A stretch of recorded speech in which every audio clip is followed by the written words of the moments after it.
been watching some disturbing advice being given to Black women. There are folks that are telling us to polish up that LinkedIn profile and just spruce up that resume and get back into that networking room and plug yourself right back into that same system that just chewed you up and spit you out.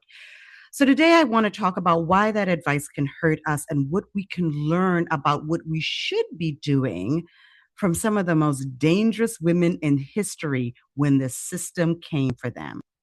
Because these women didn't just go back into the system, what they did was built something that changed history.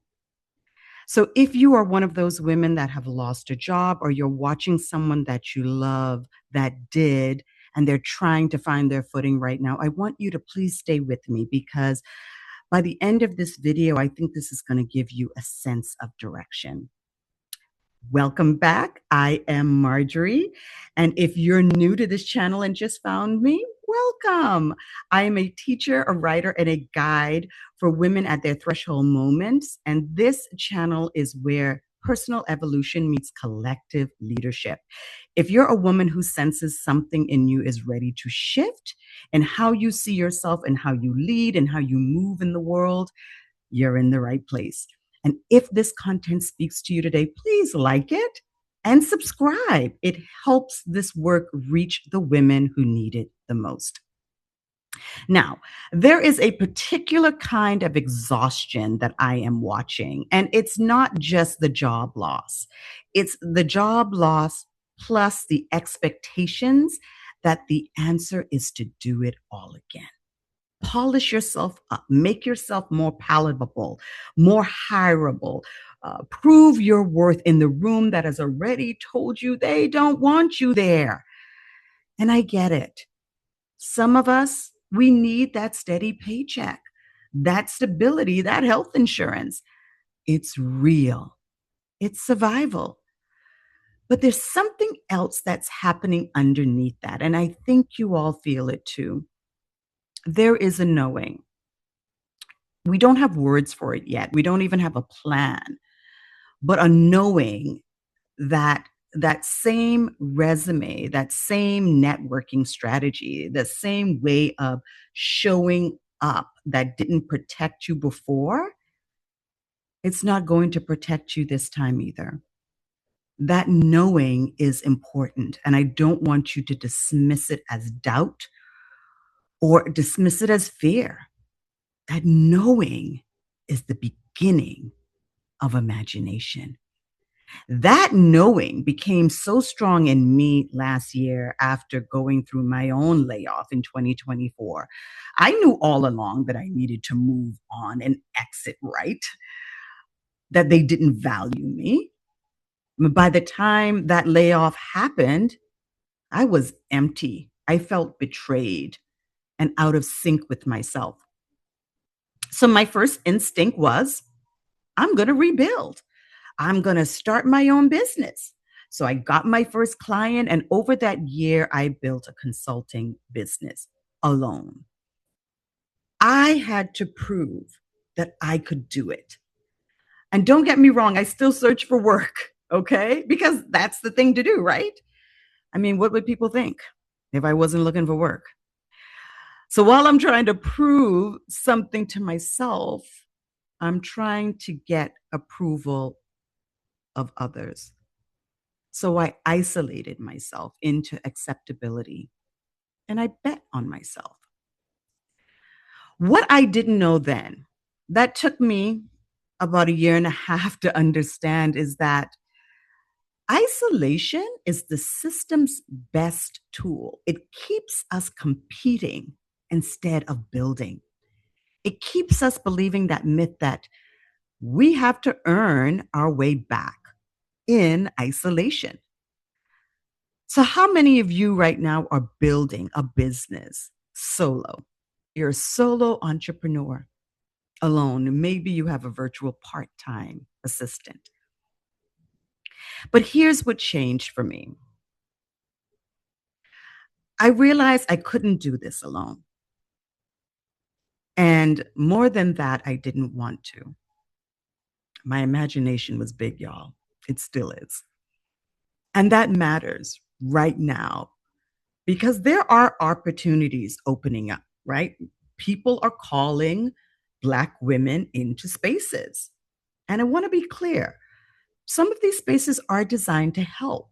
Actually, I saw a woman share on LinkedIn a list of, I think she said, healthy workplace environments. She compiled this list so that we're not interviewing and putting ourselves back in the same toxic environment. But some of them are designed to capitalize, to turn our desperation into their business model, to monetize our community. And understand this, there is a clear difference between community and connection. And the system has already defined that for us, what it's supposed to look like, what it's supposed to feel like. Our virtual friends, our virtual followers, instead of real relationships and real connections. A network instead of like a web of real embodied human beings who know your name, know your life, and show up when it matters. What we actually need right now is connection, real ones, the kind where you can fall apart and someone catches you, where you're not performing, where the work you're building isn't about growth metrics. It's about evolving and transforming together. That's a completely different blueprint, y'all. There's a viral image. It's actually a picture that you can buy. I'm not sure if it's a painting or a drawing, but it shows these Black women sitting calmly on a rooftop or scaffolding. And they're watching a city burn behind them. The painting is by Navi Robbins. I think it's called Sometimes I Told You So Just Ain't Enough. All right. And these women aren't trying to put the fire out. They're not running towards it. They're not organizing a rescue effort. They're just witnessing. And I think that that image is saying something we're not allowed to say out loud. What if we stop trying to save a rigged system and repair a broken institutions and started imagining what comes next? Not just how do we survive this, but what do we build in place of it? And while some of us are still going to get our, get those jobs, we're going to build our careers. We love doing what we went to school for, got the education, the experience, and we love the stability. What else is possible? What does it look like to build something parallel, to create structures, whether that's communities, a new economy, a new kind of leadership, new knowledge and language that doesn't depend on the system's permission? It doesn't have to be a business. It doesn't have to be a hustle and grind and a side hustle that turns into monetization. It could be how you mother. It can be how you lead. It can be how you gather women around you, how you pass down what you know, how you refuse to raise the next generation the same way you were raised. Building from the ruins doesn't mean you have to burn it all down first. It means you stop waiting for the fire to go out before you start creating. And this isn't a new concept or a new framework. This is our ancestral DNA. So that's why this past Women's History Month, I elevated the story of women like Harriet Tubman and Sojourner Truth and Ida B. Wells through a specific lens. These women, they didn't have more courage than us. And in fact, they had less resources than us. And it wasn't about just looking at what they were able to accomplish, right? They were able to accomplish so much and not for themselves and not by themselves and for all of us. When women of that magnitude move through the world without the architecture that holds them, the loss is ours. It's a lineage break, and we inherit that gap. These women moved in the dark. They moved underground with guidance just from the heavens and the knowing in their bodies. They didn't just, and that knowing, that didn't just come from courage.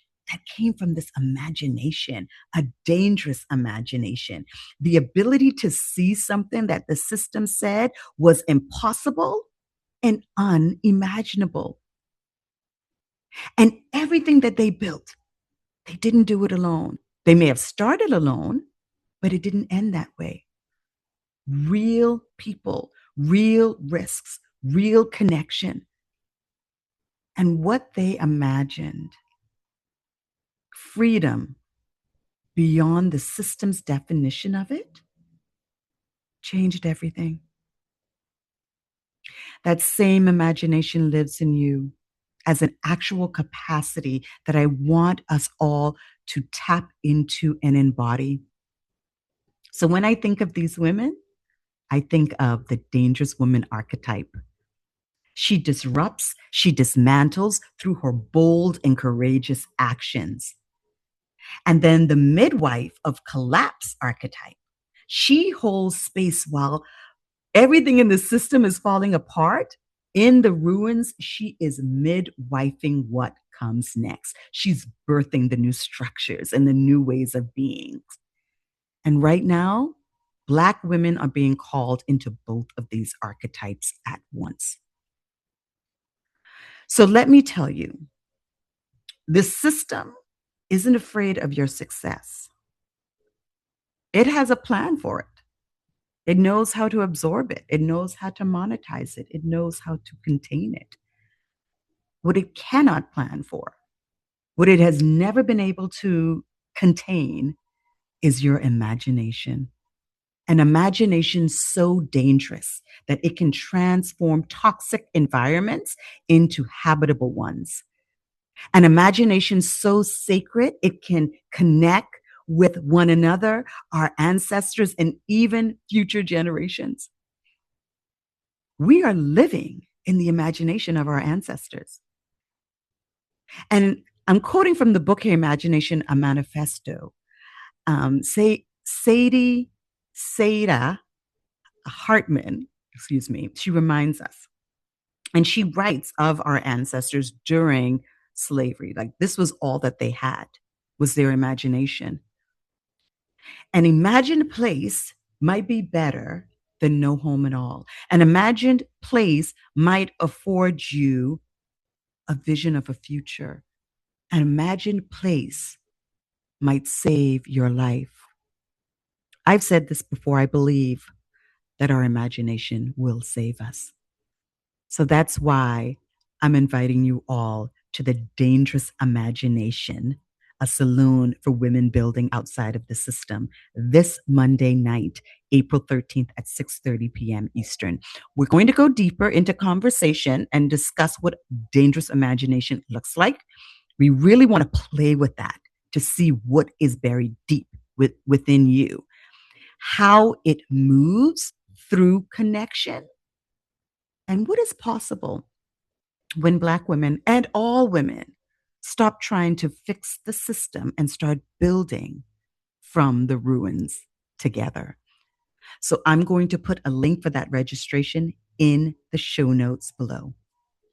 So until next time, I am Marjorie, and this is the work of remembering who you are before the world told you who to be.